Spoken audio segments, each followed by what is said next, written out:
పాత్రికేయ మిత్రులందరికీ నమస్కారం. ఇటీవలే ప్రతిపక్ష పార్టీలు అన్నీ కలిసి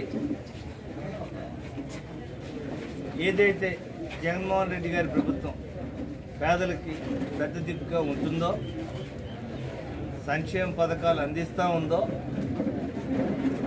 ఆ పేదలకి ఆ సహాయం అందకుండా ఎలా చేయాలని ఈ 5 సంవత్సరాలు ఎన్ని రకాలుగా అడ్డుపడ్డారనేది విషయం మీకు అందరికీ తెలుసు.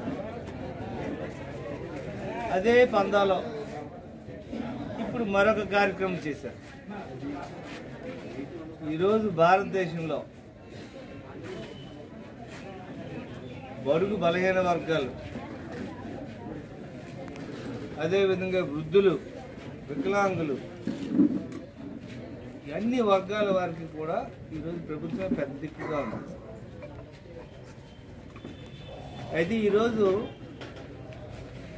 ఏ పేద కుటుంబం అయినా, ఏ వృద్ధుడైనా, వృద్ధురాలైనా, వికలాంగుడైనా వాళ్ళ కుటుంబ సభ్యులు వాళ్ళని ఆదుకోకపోయినా ఈరోజు ప్రభుత్వం వాలంటీర్లు అనే ఒక వ్యవస్థను పెట్టి,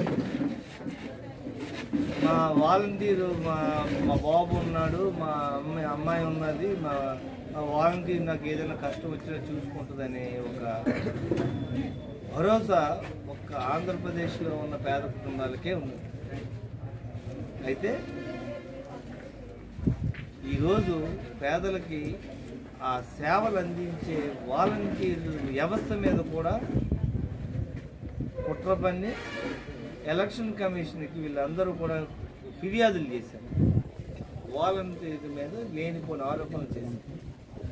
దాని ఫలితం ఇప్పుడు వాలంటీర్లు పెన్షన్లు ఇవ్వడం కానీ ఏ రకమైన సేవలు అందించకూడదని ఎలక్షన్ కమిషన్ ఈరోజు ఒక నిర్ణయం తీసుకుంది.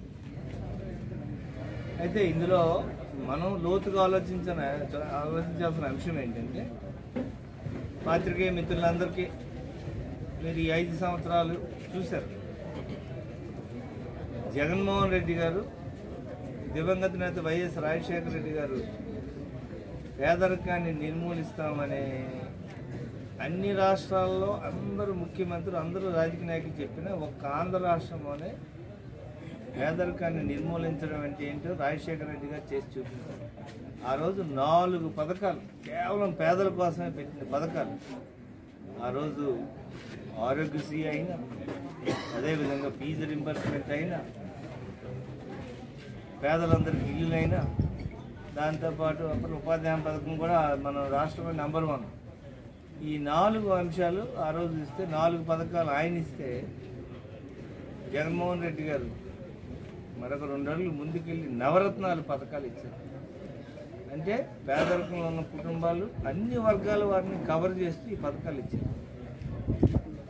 ఈ పథకాలు అందకుండా ఉండడానికి గత 5 సంవత్సరాలు ఎన్నిసార్లు కోర్టుకు వెళ్ళారో తెలుగుదేశం పార్టీ నాయకులు, ఈ చంద్రబాబు నాయుడు గారు, ఈ పవన్ కళ్యాణ్, వీళ్ళు ఎన్ని రకాలుగా పేదలకి మంచి జరగకుండా ఉండడానికి అడ్డం పడ్డానికి పెద్ద ఉదాహరణ.